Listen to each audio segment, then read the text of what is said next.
Nicole Childress Ball, a proud member of the class of 2011. Thanks. Woohoo! Our decade, we're out here. There's a lot of us. And a lot of us are on staff, so you're welcome for that too. I started here in Union in February, coming back to serve as Donor Relations Officer here at the Richmond campus, and I'm pleased to be here. A little aside, last night we had a wonderful storytelling event, and some of you didn't know that that was kind of semi-sponsored by the Bridge for Early Career Preachers, and I wanted to highlight a couple of gift bags we have for some budding preachers in our midst. So as we get to Holderness, I'll come and find you, but I just want to honor them for their stories and their bravery last night. So we're going to award Liz Korsig, Heather Woolard Lawson, Brianna Burton, and Kofi Mensah Ito. So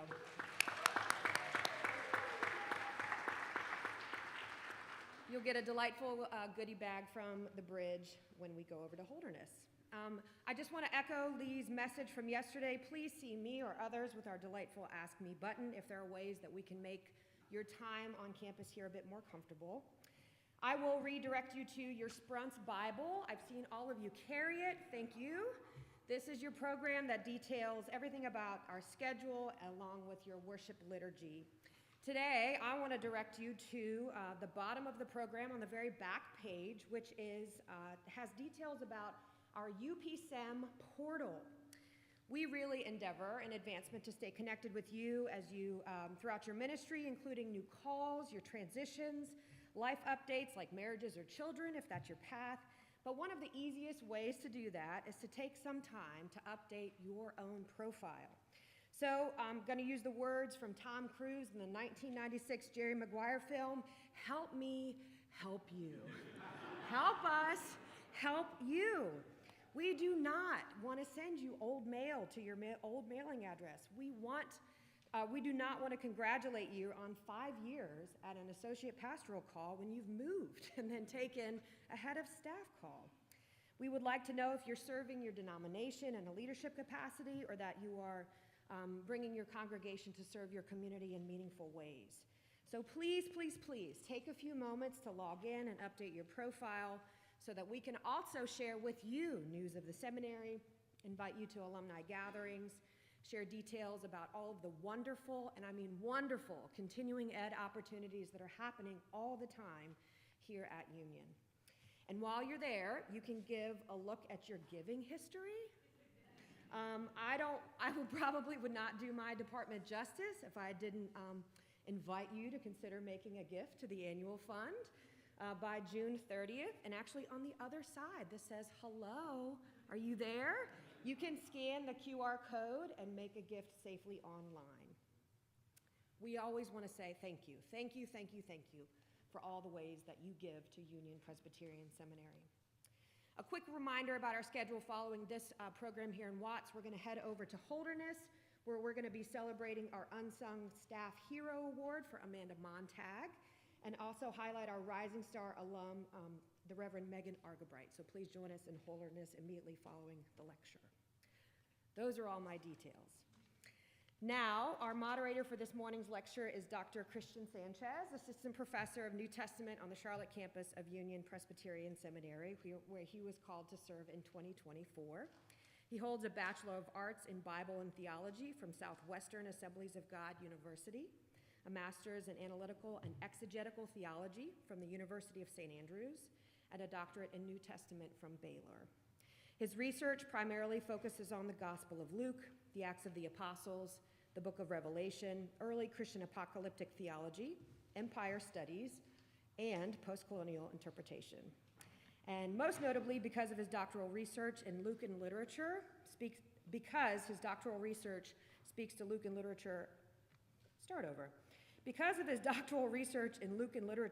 to the Latinx concerns and experiences, Christian won the Hispanic Theological Initiative Lilly Dissertation Fellowship Award in 2023. Bravo. So Dr. Sanchez, thank you and welcome. Now friends, if you are able, please join me and stand in body or in spirit as we sing hymn number 408.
Thank you. You may be seated.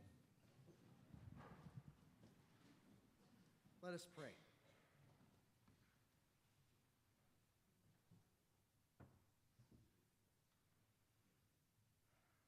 God of grace, help us grieve as we learn, to sit with discomfort and to inhabit liminal spaces that so many of our siblings inhabit every day all around us.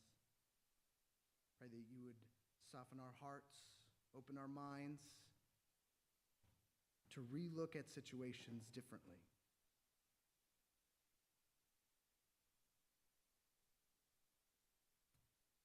Thank you, God. In the name of your Son, Jesus. Amen. Welcome back to many of you. If you're joining us halfway through, welcome. We have the pleasure of listening to Dr. Miguel de la Torre. He is professor of social ethics and Latinx studies at the Iliff School of Theology in Denver, Colorado. If you can think of an academic award, he probably has it.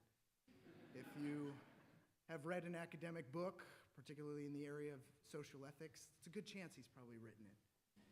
He is a renowned scholar around the world, and it's his groundbreaking work that has led us to invite him here today to share his wisdom with us. Yesterday, we had the opportunity to watch a documentary actually produced by Dr. de la Torre's son, Vincent de la Torre. Very moving piece looking at the immigration crisis, or perhaps the anti-immigration crisis we have in our country today. And now we have the chance to hear from Dr. de la Torre again with an introduction to the immigration crisis. Please join me in welcoming Dr. de la Torre again. Thank you.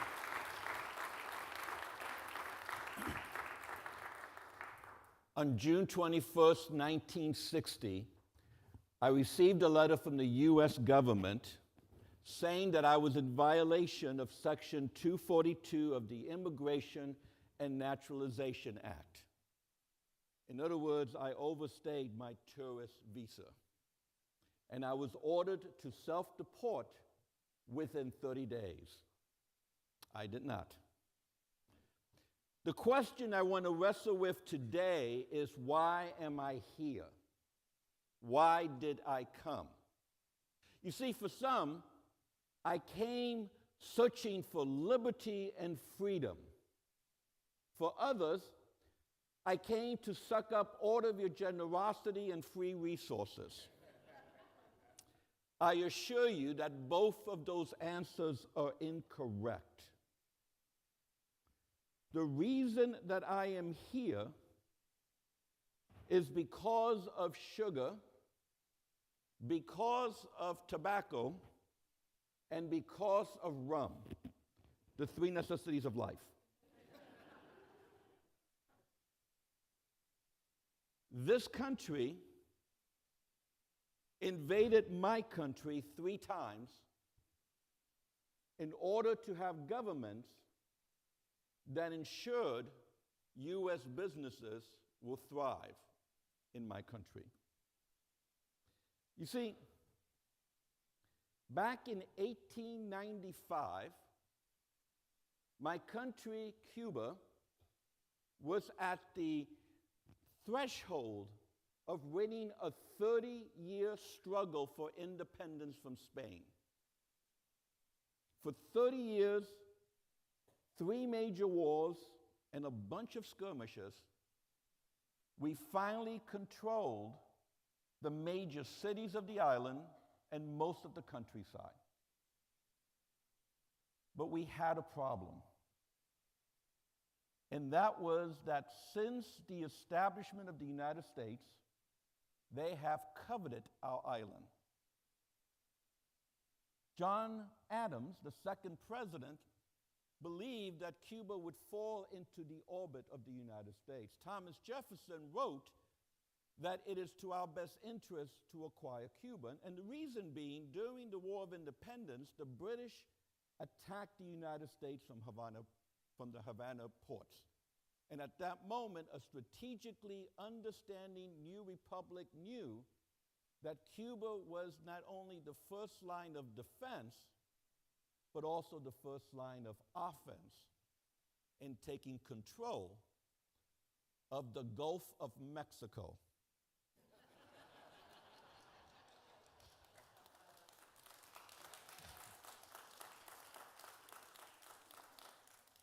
So the United States does what it does so well, and that is it found an excuse to enter our war against Spain, the Cuban War for Independence.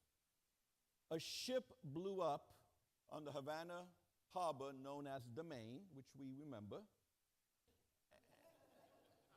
But the interesting is that the explosion was from the inside out, according to the naval investigative report that was done in the 1960s. That means that the explosion occurred more than likely when the boiler exploded, which was very common for ships during that time. It didn't matter.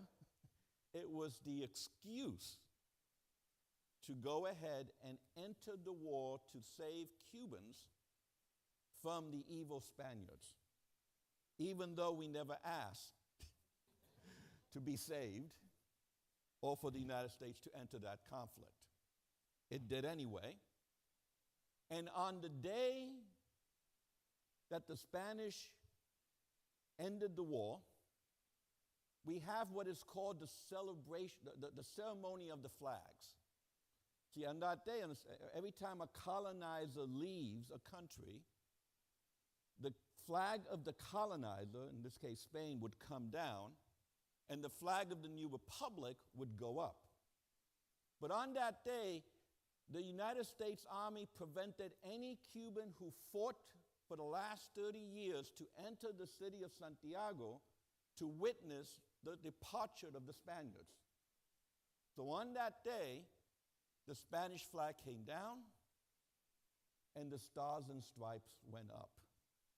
And this war for Cuban independence became known as the Spanish-American War, where the countries who fought for independence, Cuba and Puerto Rico and Guam and the Philippines, were left out of the equation and the title of our own war and our own struggle for liberation. At this point, the United States began a new venture. You see, up to now, we were interested in settler colonialism, taking over other people's land, genociding them so we could have clear title. But with the dawn of the new century, we did not want to acquire land that had inferior people upon it. So rather than settler colonialism, we switched to neoliberal acts in where we acquire other people's economies without acquiring the bodies that fueled those economies. Cuba, Puerto Rico, Guam, and the Philippines became the models by which how we're going to do this in the future. And this gave birth, as we saw in the film, to gunboat diplomacy, where in the last century, we invaded other countries to change their government and their regime 21 times, and 26 covert CIA operations. That's 47 times we did regime change before the Bush doctrine of regime change. What we were doing in Latin America, we just now took it for the rest of the world. That's a regime change once every other year. Back to my island, Cuba. By 1905, 10 years after the revolution that we never got to enjoy, 60% of all rural land was owned by the Americans. And that was the land that grew our sugar, our tobacco, and made our rum. They went on U.S.-owned trains to U.S.-owned ports to be placed on U.S.-owned ships to be brought to the United States. In order to receive our independence from the United States, and in words only, it kept on going for at least the 50s, we had to sign what is called the Platt Amendment and add it to our Constitution. Now, Platt is a very Latino name, as you can imagine, but it's really named after Senator Platt, who forced it on the U.S. Constitution, on the Cuban Constitution, which basically said the United States reserved the right to invade Cuba whenever we are unable to govern ourselves. It also said that we had to give up land if the United States ever needed a military base. You heard of Guantanamo, I'm sure. And that we could not enter any trade agreement that gave the United States, that for another country that was better than those given to the United States. 90% of our sugar and tobacco, our main crop, was U.S. bound. All our nickel was owned by U.S. corporations. 50% of our oil was owned by the U.S., the other 50% by the Dutch and the British. We were invaded 4 times, 2 covert operations that we know of. Put that on hold. Manifest Destiny. We saw that in the film. I just want to talk a little bit about it real fast. And I want to talk about this one concept which is called NAFTA, which we also saw in the film. But I want to spend a little bit of time talking about corn. Okay. And the reason I want to talk about corn is because corn is the miracle crop of Latin America. It was first domesticated in Central America and is spread throughout the Americas from there. Corn, you could grow it in high altitude, low altitude, heavy rain, no rain. It feeds the people. It is one of the 3 sisters in indigenous culture: corn, beans, and squash. Corn, every Latin American country has its own corn dish that they name. Of course, the Cubans are the best, but we won't go there. The point I'm getting at is corn is what feeds the people.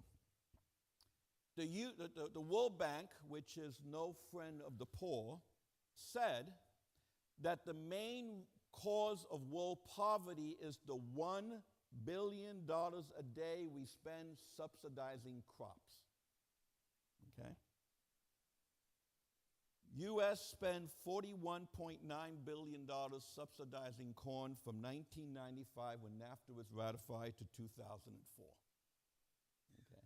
Which means that Mexicans and Central Americans became more expensive to grow corn than to buy corn. So this corn that fed the people for thousands of years was now too expensive to grow in Central America. So what happens is that people had no choice but to go work in the factories, the maquiladoras that we saw in the film. Now, the Mexican government is complicit because they want to move from an agricultural economy to a manufacturing economy. So everyone's complicit here. Within the first 10 years of NAFTA, 1.7 million farmers lost their farms. Now, corn originally was supposed to be protected and not be sold, but however, the person who negotiated NAFTA for the Mexican happens to own the largest poultry farms in Mexico, and he needed cheap corn, so that quickly went out the window. It doesn't matter if you're in the 1% in Latin America or in the United States, they're more closer together than the rest of us. Now, if we only knew this was going to happen, then maybe we would have done something. Well, we knew and we did. You see, in 1993, the Government Accounting Office did a study on NAFTA, like they do on every single bill that goes before Congress. And what they said was that if NAFTA was ratified, we're going to have an immigration explosion. So our response was to militarize the border and push people to the desert, as we saw in the film. And we said, I'm kidding, the Border Patrol said, we know people are going to die, but that's okay, because it will prevent other people from crossing the border. We have a policy in this country based on having people die to prevent other people from doing the same thing. Not since the days of Jim and Jane Crow do we have policies based on killing people of color. And yet we seem to be okay with that. Maybe because they're people of color. So, we're here. What are you going to do with us? Well, according to Operation Gatekeeper, the deterrence policy is to make our existence so horrible that we self-deport. No More Deaths did a study in where we interviewed 345 individuals who just got deported to hear their stories. I saw the bruises on people's faces. I heard the testimonies, and we recorded some for the film that you saw of the abuses that people felt. Now, this is not just us. Amnesty International also done their own documentation and has accused the United States of human rights violations, as have other global agencies.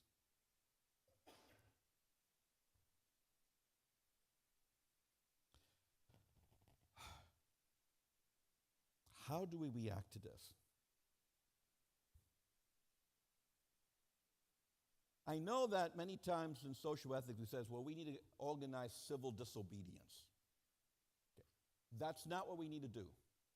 You see, civil disobedience means that you're breaking the law because it's a bad law in order to raise consciousness. The laws that we have are good, especially the laws that we sign in our treaties. We sign treaties to provide humanitarian aid to immigrants and refugees. We believe in those laws. It is the government who is in civil disobedience. It is the government who is not following its own laws. So what we're doing is called civil initiative, in where our actions are done to hold the government responsible to what they've already agreed to do on the international scale. And in the last session, I'm going to go more into how do we, some examples of how to do this civil initiative. This is a foreshadowing. Okay. So, I keep talking about being hopeless. Let me try to explain why. The way we treat the undocumented is through a detention system, which is a multi-billion-dollar industry. By 2011, nearly half of all the beds in our nation's detention system was privately owned by private corporations, specifically two of them. CoreCivic, which last year posted $491.6 million in profits, and GEO Group, which last year posted $603.1 billion in profit. Now, what's interesting is that CoreCivic, previously known as Correction Corporation of America, but in the year 2000, was going bankrupt. It was a failed company. However, it became a multi-billion-dollar company when the United States government signed an agreement to buy beds in their prisons, whether we fill them or not. We pay, according to ICE 2024 budget, we pay $150 a day for a bed. I think my room at the Hilton is cheaper. It will be cheaper to put the undocumented at the Hilton than it is to put them up at our corporate prison system. The average stay is 46 days. That doesn't count the medical treatments that we give them. Now, one of the undocumented immigrants I was talking to said, yeah, every day he was sent to the doctors for a medical checkup. I'm thinking, every day? Until I realized that they charge for every medical checkup. These flights that are going to El Salvador, $250,000. If we fly everybody first class, it would be cheaper. To deport 1 million undocumented residents is going to cost us $88 billion. And reduce the domestic product of the country by $1.7 trillion in lost revenues. So companies are making a killing in the killing of the undocumented. CoreCivic and GEO spends millions of dollars in PAC money, Political Action Committee monies, to make sure laws are passed that ensure that the undocumented go to prison. Now, I say all this to make the point that our immigration crisis our immigration system is broken. And it's broken because it is profitable to keep it broken. I'm going to ask you for a moment of silence because I just realized my third page is in my booklet, is in my bag. So as you pray about that, and we ask the Lord to convict our hearts, I'll pull out the missing page, which even more embarrassing, is not here. Fortunately, I think I know what I'm going to say next.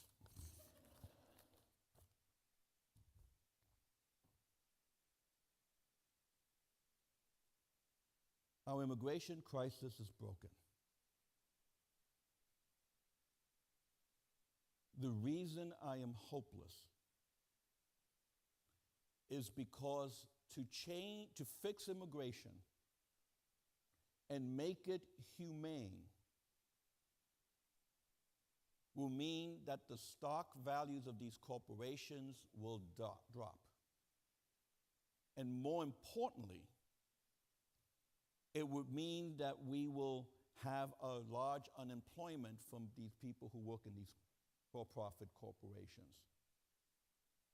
Which means those of you who have retirement funds, and those retirement funds are investing in law and order type stocks, your portfolios will go down. Furthermore, if we were to fix the immigration crisis and pay the immigrants minimum wage, which is still not enough to feed a family, but I'll settle for minimum wage right now. That would cut into the profits of corporations, and because they have to pay more in salaries, that means their stock value would also go down. We cannot fix the immigration crisis because too many people are making too much money and making sure that the immigration situation remains broken. Since 1830, when the borders crossed over the Latino population in the Mexican-American War, till today, we have been a second-class citizen people. These struggles for our liberation have been going on now for 200 years. And based on what I just told you about the profits margins, I have no doubt it will go on for another 200 years. Hence, I am hopeless. I'm not going to see liberation, definitely not in my lifetime. I'm not going to see this injustice be dealt with. Maybe 200 years from now. But that's not really much hope, to be honest with you.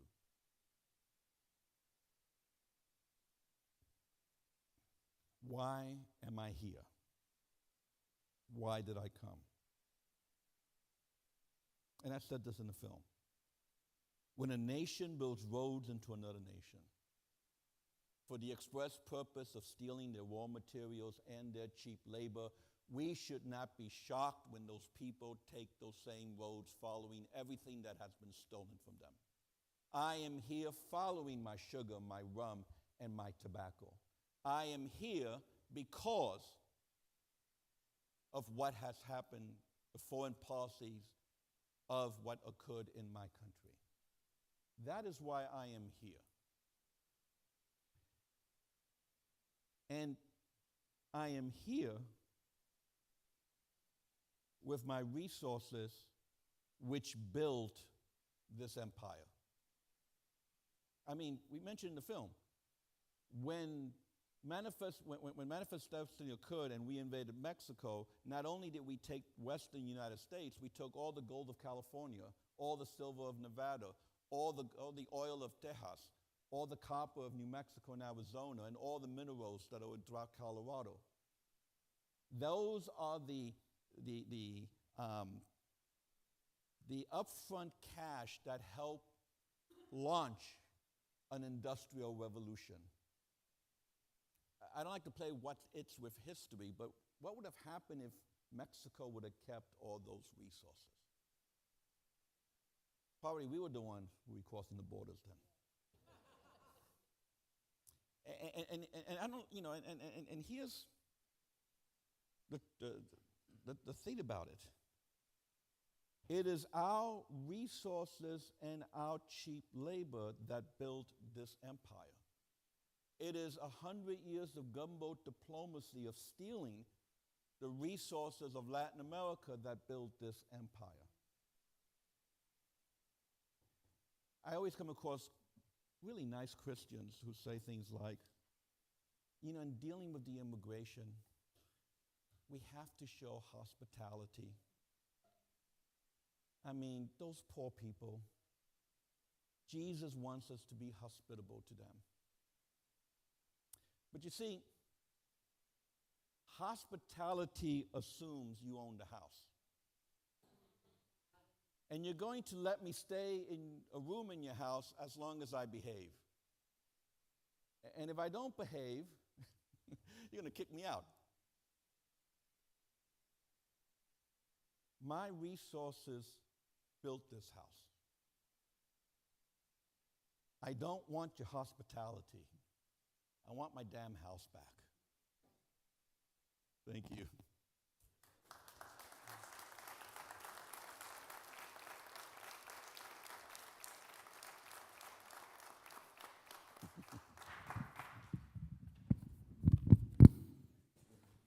All the noises. Do we have cards to hand out for questions? Okay. Yeah, if somebody has a question, feel free to raise your hand. We're going to take it in note cards. I'll go ahead and ask the first question myself. And it has to do with Cuba having the best corn dish of Latin American countries. No, I've got a question, and this is probably a question more for the people of color in the room. Yesterday, we ended the session talking about the ontology of whiteness. Many of us might come from communities who have been convinced of certain white narratives about even immigration. Loved ones who, at least if I'm speaking my own story here, who might forget our own story getting into this country. Narratives where you might hear the phrase, well, we did it at least the right way, which is not true.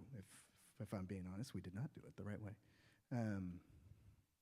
But yeah, what advice would you have for people of color trying to at least maintain, if we don't have hope in the general story, hope in the relationships with our own families, with our own loved ones, wanting to connect with our people in a way who are struggling right now? I didn't know if you had any advice for us. Your question is painful to me because if I'm honest, my kid brother works in the White House for the Trump administration.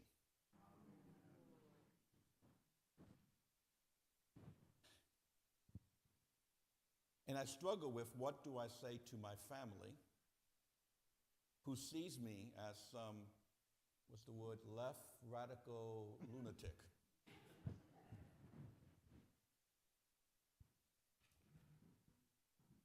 I'm reminded of the words of Jesus who said, "Who is my brother and who is my sister?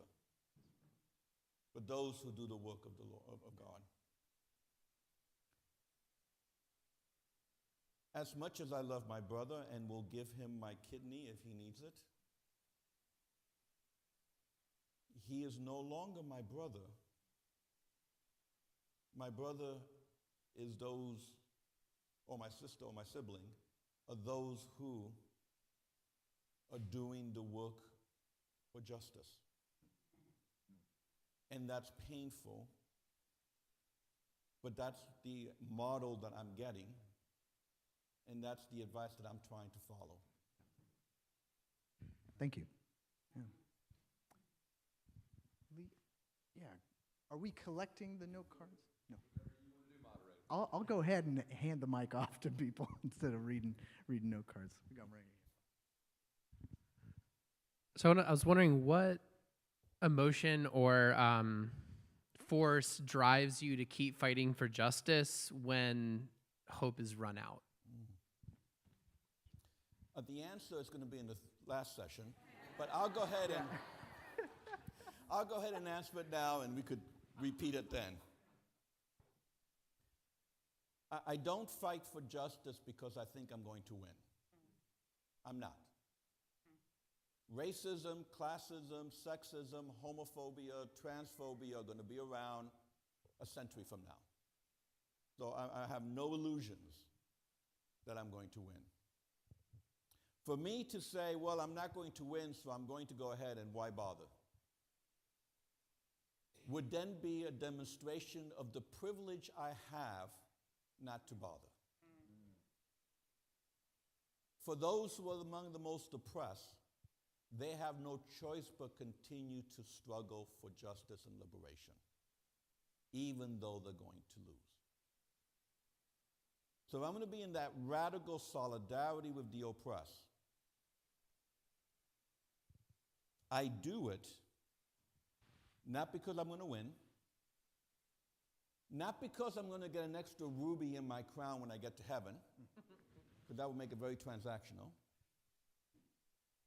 I do it because it defines the faith I claim to have.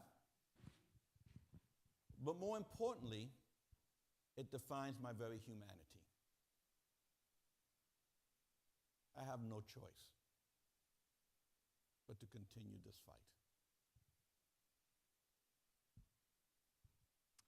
If you filled out a note card, will you go ahead and raise your hand so I can get eyes on you? I'm going to go this way. Got a few other, and one over there. Okay. My question, Dr. De La Torre, is what advice would you give to pastors, and myself, who lead a theologically diverse congregations? Because if I shared what you just shared today, I would be fired immediately. First of all, you're asking the wrong person, because I was fired from my pastorate when I was a pastor in Glendean, Kentucky. I only lasted 7 months. True story. When I was, I was told I could never preach against tobacco. I said I could care less. I mean, smoking's bad, but I don't see it as a sin. They were tobacco farmers. And then they go ahead, and one Sunday school class, the head deacon said, I don't understand these Colombians, how they could grow cocaine, which is so bad for people. So my sermon that Sunday was on cash crops, and that you grow cash crops because you have to feed your family like you guys do with tobacco. So you're asking the wrong person. But let me say at least this. And again, I'm saying this from a very safe distance, because I'm not going to lose my job. I already have tenure. Although I did have tenure and I lost my job at Hope College. That's another story. If you want to have fun, Google De La Torre, Dobson, and SpongeBob SquarePants. Just do that. Okay, so I'm sorry. Get back to your question.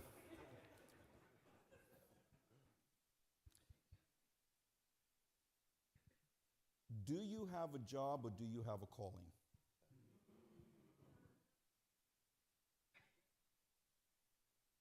Don't get me wrong. Be as wise as serpents, but gentle as doves. Don't get yourself fired. Be wise, but know that might happen.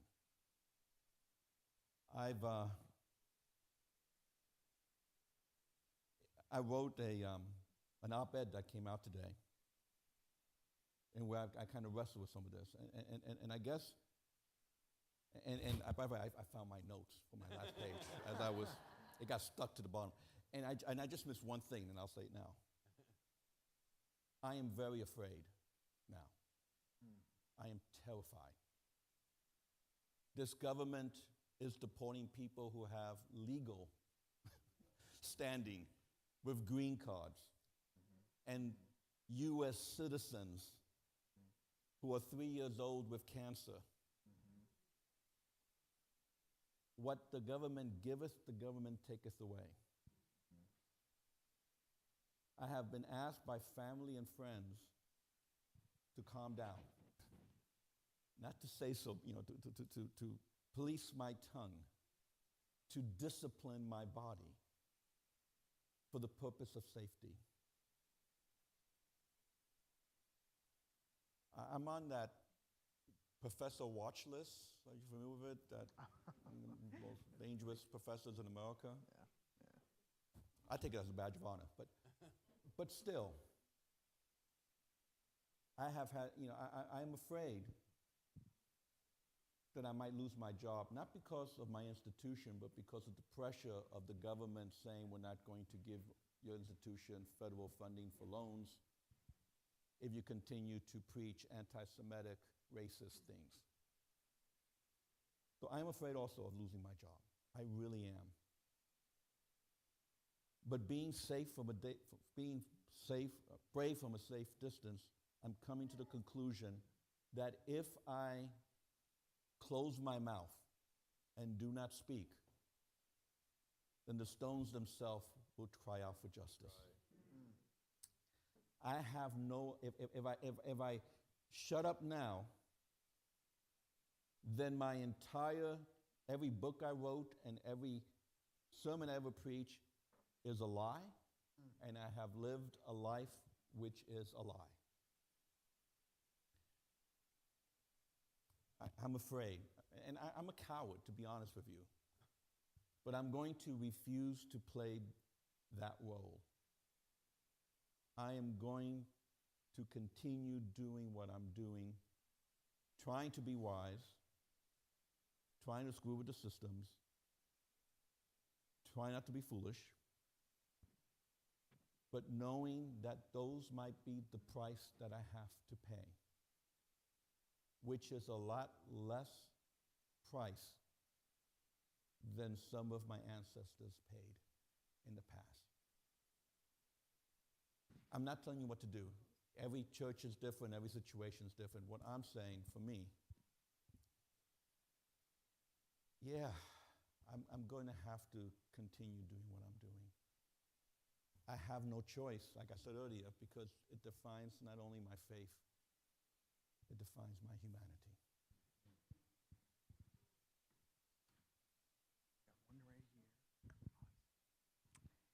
Thank you so much for the context that you provided around the island of Cuba and the U.S. interventions in that country over time. As you were talking about NAFTA and the destruction that free trade has caused for Central and Latin America, I was curious your thoughts on the U.S. embargo against Cuba that's been in place for over 60 years. Many people believe is a failed policy. I spoke with a friend in Cuba last week who was telling me that they have power blackouts most of every single day. So around 18 to 20 hours a day, they go with no electricity, can't get supplies, food, just shortages. So I was just curious, kind of from a policy perspective, if you had thoughts on the embargo. There's a lot of different opinions of how much the U.S., how much of that is the result of the embargo. And I'm just curious, as a Cuban yourself, to hear your thoughts. So let me begin by saying a cute little story.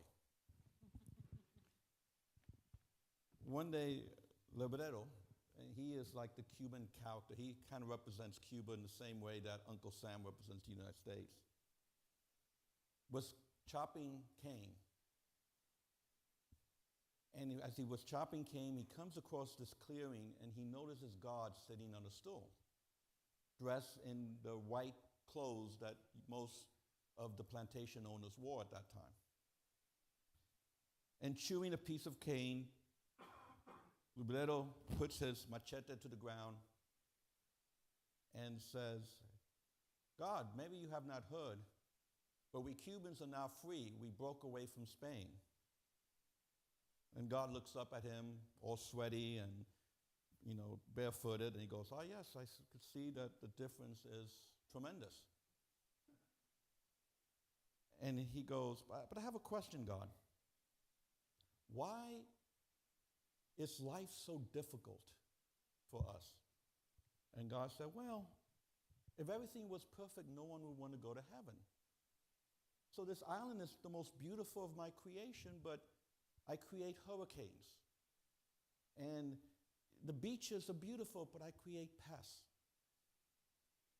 Libretto was thinking about the wisdom of God and finally says, but surely freedom is perfect. To which God said, yes, that's why I invented the Yankees, the Americans. That short story, which I'm paraphrasing it, is that the relationship of Cuba and the United States has always been of one wanting to dominate the other. And the unfortunate thing about Cubans is we never learn to say sir to anybody. And we have constantly rejected the United States. So like a rejected lover, the United States has been stalking us throughout our entire existence. The embargo has more to do with the island saying to the United States, giving the United States the finger back in 1960, and breaking away from the hegemony of this country. And this relationship has more to do with vindictiveness than anything else. The embargo has been a total failure. I mean, the whole purpose of the embargo was that Castro, people would rebel against Castro and kick him out. Well, Castro died in his sleep in his satin sheets, and Raul left, and we have a different person there now. It didn't work. Obama began to loosen the ties of the embargo, and I went back to Cuba during that time, and talking to people were beginning to push the Cuban government for more say and more freedom and more liberties, which I thought was exciting. And then Trump came into power after Obama and closed it up again. And the Cuban government said, see, I told you, we can't trust the Americans, and tighten things up. Cuba's problems continue to be, since its foundation, its close relationship to the United States. Mexicans like to say, pobre Mexico, poor Mexico, so far from God, so close to the United States. I think all of us in the Caribbean could say the same thing. We are running close for time. I've got one question over here Okay. So,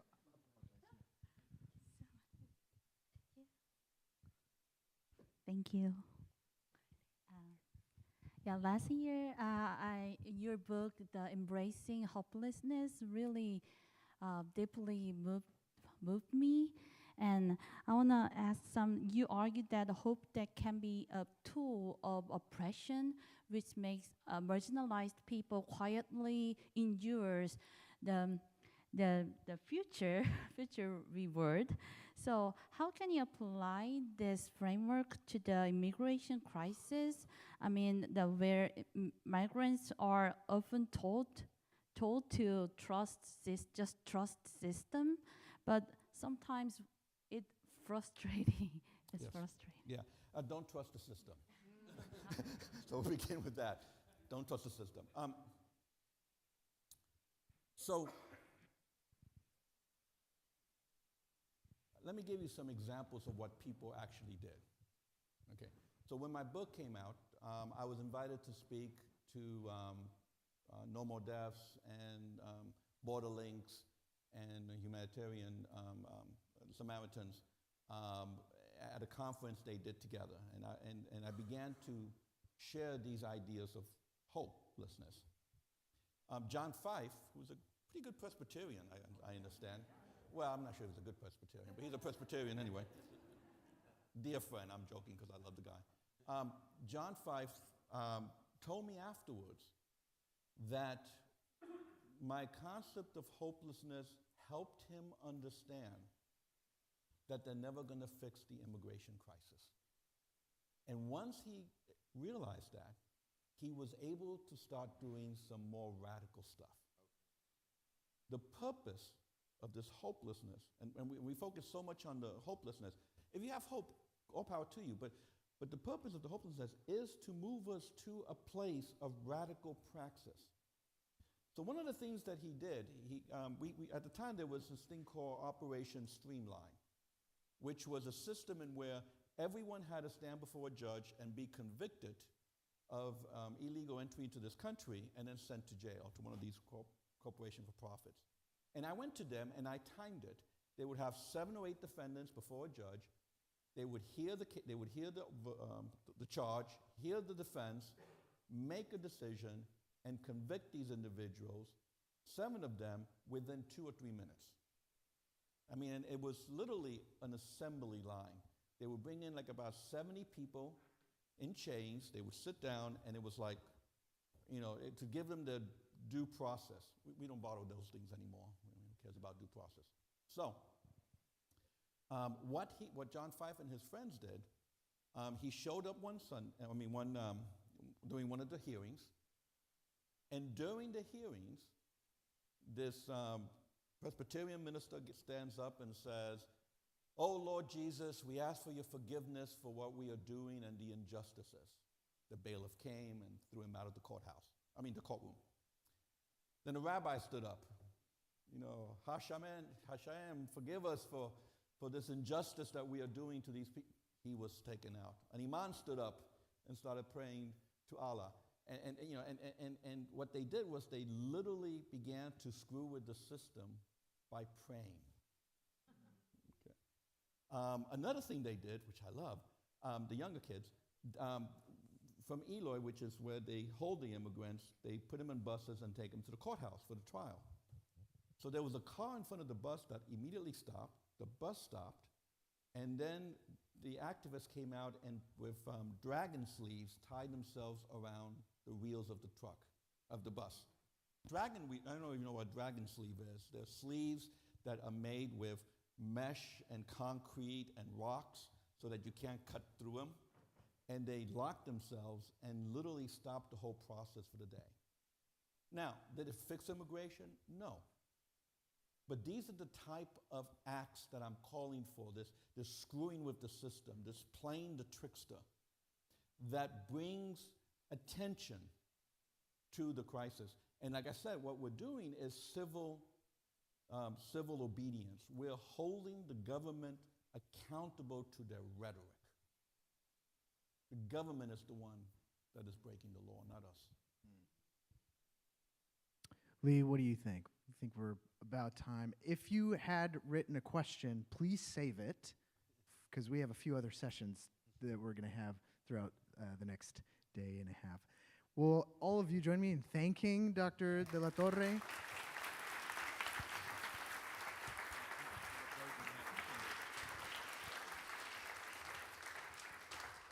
And now will you join me in our closing hymn?